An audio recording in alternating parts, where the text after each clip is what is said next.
Bring it up from the ground, cool, clean water. There's enough to go around. Bee cave drilling. Give me water. Bee cave drilling.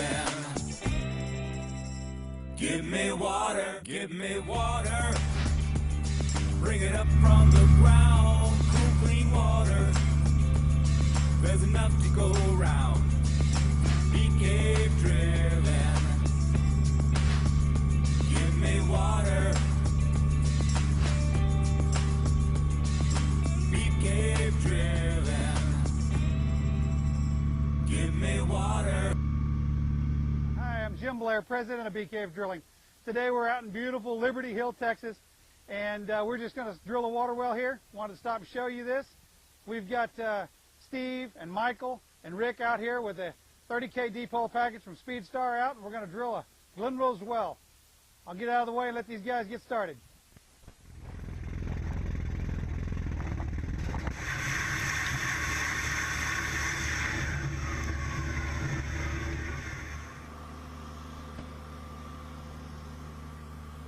So this is the surface bit that we use to drill this hole. This is an 8-inch downhole hammer, and this is a hammer bit. This part here is kind of like a jackhammer. It makes this bit travel up and down and pulverize the rock. The air that's coming out of it lifts that rock out of the hole and blows out here on the ground. The main bit that we'll use to drill this well will be this 6 3/4 inch PDC bit. It's a diamond drill bit that just drills with a scraping action. All right, do your thing. All right, so here the guys are setting the diverter. It's a piece of 10-inch steel pipe that we're going to shove in the ground, and basically all it does is catch those drilling cuttings as they're coming up the hole and blow them out a hose out the side, so it keeps them clean and safe, and we can blow those cuttings anywhere you want them.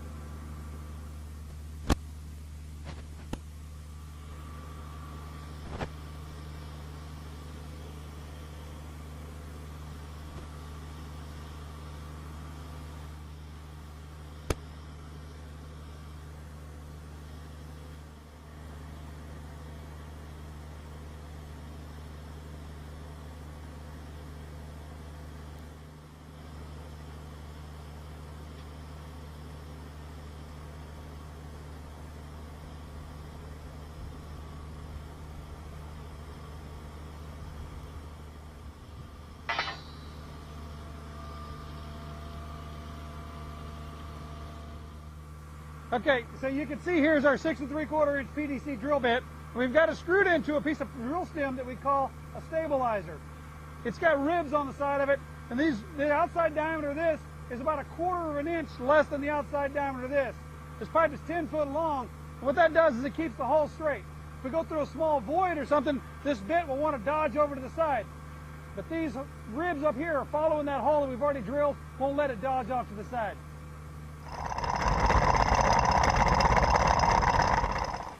So we're showing you now that we're blowing our drilling cuttings out through this buoy line, out through the diverter. They're dry right now, so we can come over, we can get a sample of them, see what they look like. Now you'll notice that it's a little bit dusty right now. If this is too much of a problem on your site, we could put on a bag that contains all those cuttings, keeps the dust down, so it looks a lot better.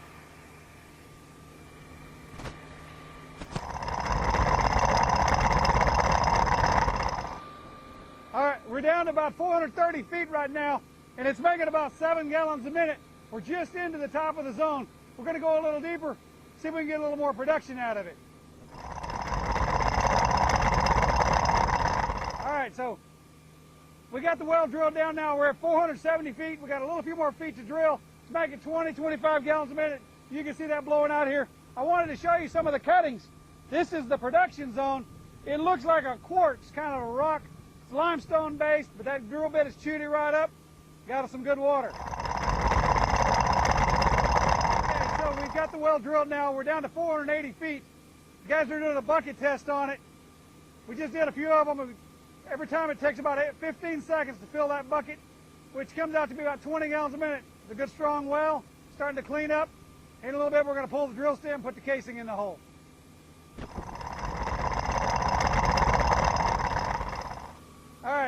So we just did a little shutdown. We got the well cleaned out. We let the well recover for about 5 minutes. So this big slug of water we're fixing to get is all the water that it produced while we were shut down. It's a good indication it's a good strong well.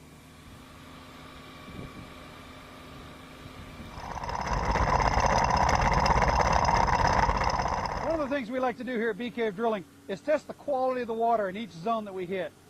We use a TDS meter here like this one, and what it does is it measures the total dissolved solids, basically everything that's dissolved in the water. We pour the sample of water into the cup, and there's little electrodes in there, and when I push the button, it sends electricity through the water. See how well it conducts electricity. You can see this water is testing at about 510 TDS. What this allows us to do is to determine if some areas have bad water and maybe you have deeper water that's better water. We can cement off, seal off certain zones to give you the good water. We don't have to worry about that on this well. This is 500 TDS. This is great water. This is better than most city water in most areas.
As you can see here, the guys are pulling the drill stem out of the well. They're pulling it apart, putting the caps on it, laying it down in the rod box there. When we get all of that out, we'll put the casing in the hole.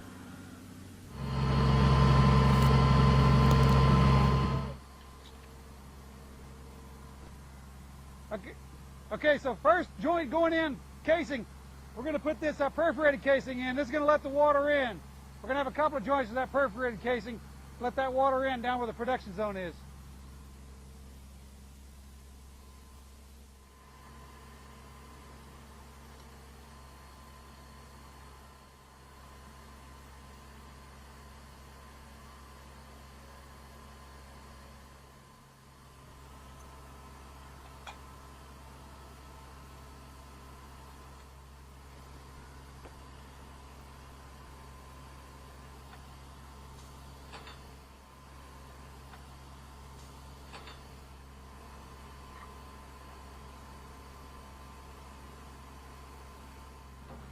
Okay, so the first couple of joints that we run in are this perforated casing. You see the holes we've drilled in it here. We'll run that in on the bottom down where the production is, let all the water in. The casing above that will all be solid.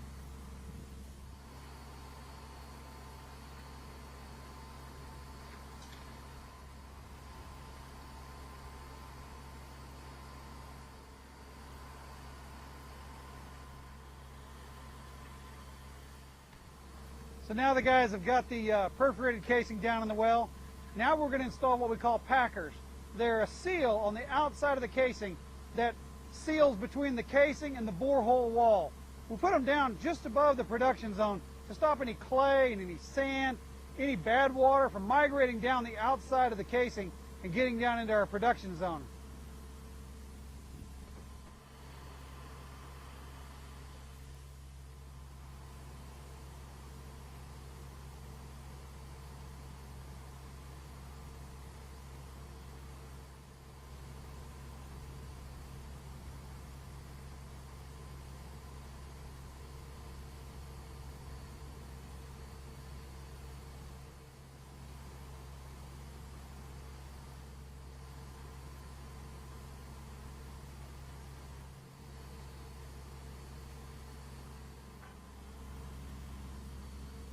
You can see these guys have built two packers. We like to double up, just make sure we got a good seal.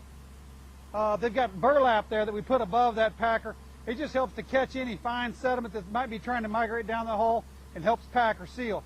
You can see the packer here, it's just a rubber boot that it's got a groove here for a stainless steel band. We use a banding tool with a stainless steel band on there to make sure that that's not going to deteriorate over time.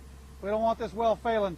You can see that this rubber is kind of flexible. It's a little bit bigger diameter than the hole we drilled. It's actually 7 inches. We drilled a 6 3/4 inch hole, and that's going to assure that it gives us a really good tight seal against the formation down there.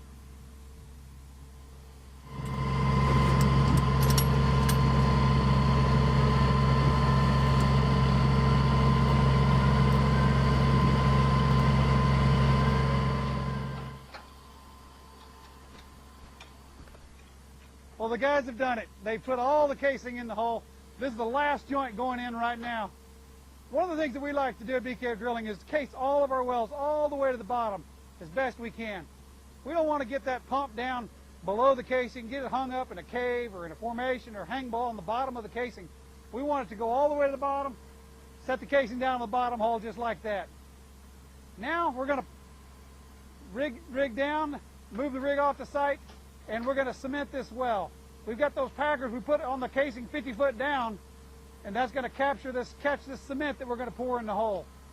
This cement's job is to seal the casing to the borehole wall so to prevent any contamination from getting in, contaminating your water.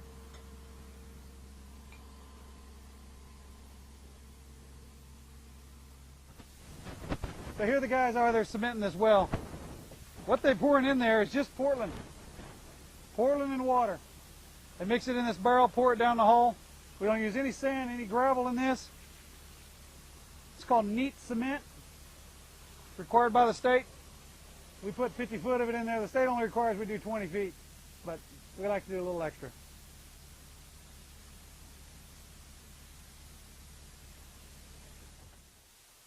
Thank you for watching this video on the completion of a private well system.